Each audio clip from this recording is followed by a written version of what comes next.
Hi, I'm Sarah Smith from the New Mexico Freedoms Alliance, and I want to talk to you about New Mexico's new vaccine law and how it impacts children in New Mexico. We'll talk about some of the potential harms with this new law as well as how to opt out. The new law is SB 3, and it was passed during the October 2025 special session of the New Mexico legislature. There are a few different things that this law does. First off, it changes the guidance that the state of New Mexico is using in order to determine the vaccination schedule for children in New Mexico. Previously, the state was relying on recommendations from the Federal Advisory Committee on Immunization Practices. And that is a committee that is part of the CDC. And they have removed that as one of the guiding organizations for New Mexico's vaccine policy. So under the new law, instead of relying on the ACIP, they will be relying specifically on the American Academy of Pediatrics and just the New Mexico Department of Health. If you think about why this change is being implemented, it probably has to do with the fact that the CDC under the current federal administration is changing things with regards to vaccine policy under Robert F. Kennedy.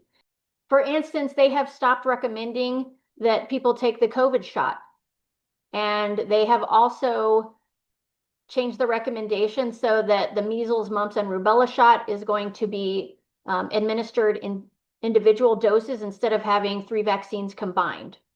Those are some of the recent changes, and it looks like the state of New Mexico is uncomfortable with the fact that the federal government is changing vaccine requirements and recommendations, and so they are no longer wanting to have our state requirements and recommendations tied back to those federal administration recommendations. Another thing that the new law does is it adds a requirement for mandatory vaccination for young children in daycare centers and early childhood education. Now, to be clear, many daycare centers around the state were already requiring vaccination, but it wasn't required that they did that. And now with the new law, they are required to do that. The law also gives the New Mexico Department of Health the power to make recommendations for vaccinations for adults in the state. And that wasn't previously part of the state law. Now, those are recommendations, not requirements, but that is a change. Here are some pages from the actual law that was passed. I've got a QR code. If you want to read the new law, you can go here and read the whole thing and see what it says for yourself. But right here, I have underlined for you some of the pertinent things where you can see that they are removing the ACIP CDC committee as one of the organizations that they are following. And you can see that they have added in early childhood education for the vaccine requirements of the state. It's really important for parents, grandparents, and caregivers to know their rights with regards to vaccination in New Mexico. To be clear, school-age children were already required to have vaccination according to state statute. So nothing changed with that. What got added was preschoolers being added to the vaccination requirements of the state.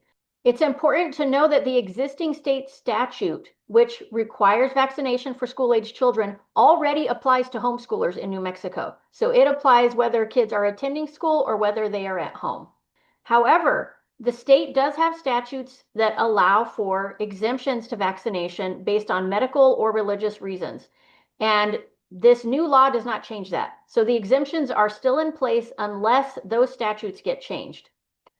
There is an exemption process through the Department of Health. However, exemptions are not guaranteed.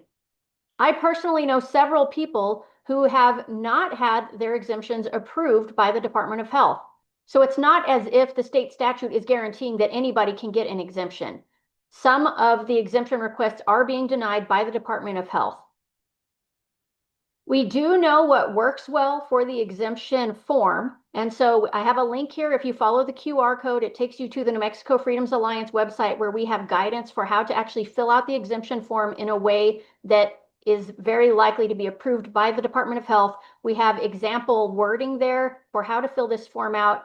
And that wording is suggested by a lawyer from the Homeschool Legal Defense Association.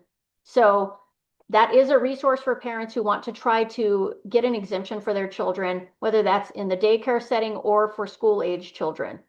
There are some serious implications of the fact that the state of New Mexico is moving towards being closer aligned with the recommendations from the American Academy of Pediatrics.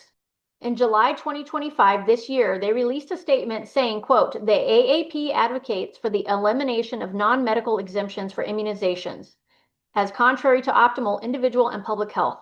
What that means is they are saying they don't think states should be allowing religious exemptions. Now, this is really important.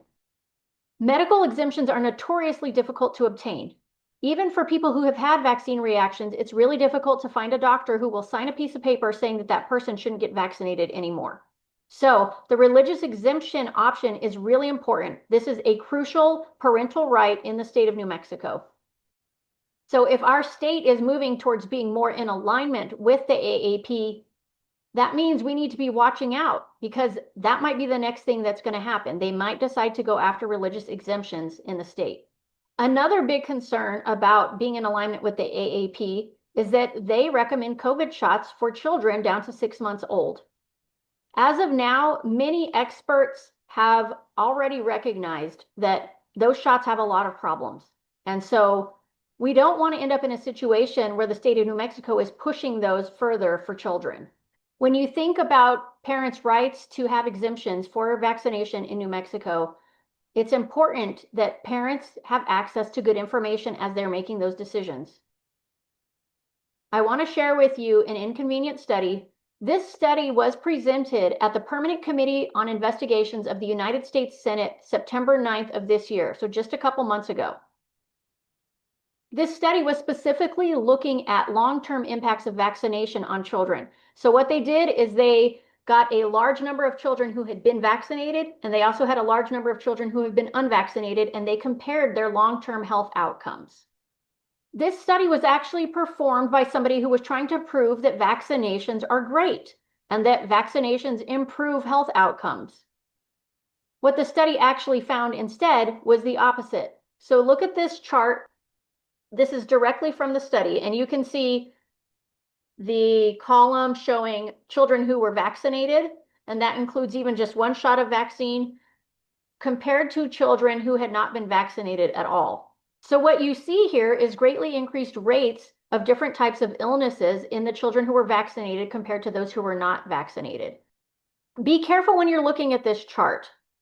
The number that you can see that's not in parentheses is showing how many children had that particular condition in that group.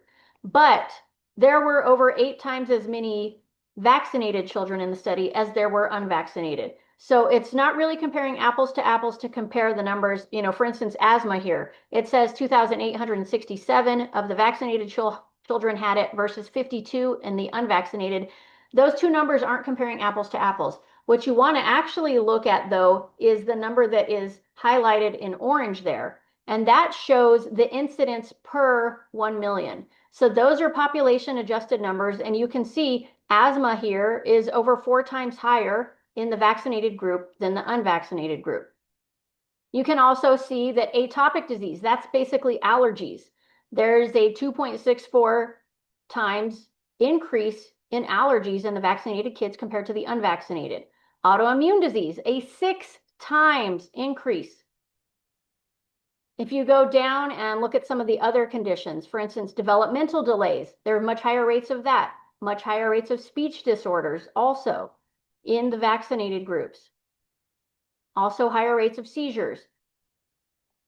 So this information is really important for parents to know when they're making decisions about healthcare for their children. The overall conclusion from this study, quote, exposure to vaccination was independently associated with an overall 2.5-fold increase in the likelihood of developing a chronic health condition when compared to children unexposed to vaccination. This association was driven primarily by asthma, atopic disease, which is allergies, eczema, autoimmune disease, and neurodevelopmental disorders such as ADHD, developmental delay, speech disorders, etc. So a 250% increase in these chronic diseases in children who were vaccinated compared to those who were unvaccinated. The link is here if you want to read the study. I highly recommend you print it out, go through it, understand what it really means. It's at aninconvenientstudy.com. Now, we don't really know what's going to happen in the upcoming legislative session. We don't know if the state is going to start going after religious exemptions or not. However, there is successful precedent for stopping those types of changes to our state statutes. Back in 2022, the New Mexico Department of Health was considering requiring COVID shots for children in New Mexico. New Mexico Freedoms Alliance, along with other organizations, mounted a huge outcry against it, and that was stopped. They did not add it to the required vaccine list. They only added it to the recommended list instead. Back in 2015, the state legislature tried to remove religious exemptions in statute. That was actually the first advocacy work that I was ever involved in. And we were able to mount a huge public outcry again at that point to stop it. And it was successful. So as of right now, those state statutes are still in place and exemptions are still allowed. We will be watching and ready to sound the alarm if they start trying to go after it again. The 2026 legislative session starts January 20th. This is a short session, only 30 days, but we need to be watching, we need to be vigilant, we need to be ready to take action. I will be watching this issue closely during the legislative session. There's a link here if you want to get on the email list so that you will be in the loop and know what's going on. Please be ready in January. We're going to have to watch this closely and potentially take action. Joining the email list is one way. You can also follow me on Facebook or X, and I will try to keep everybody appraised of what's going on with this particular issue. Let's work together to make sure that parental rights and children's health are protected in New Mexico. Thanks.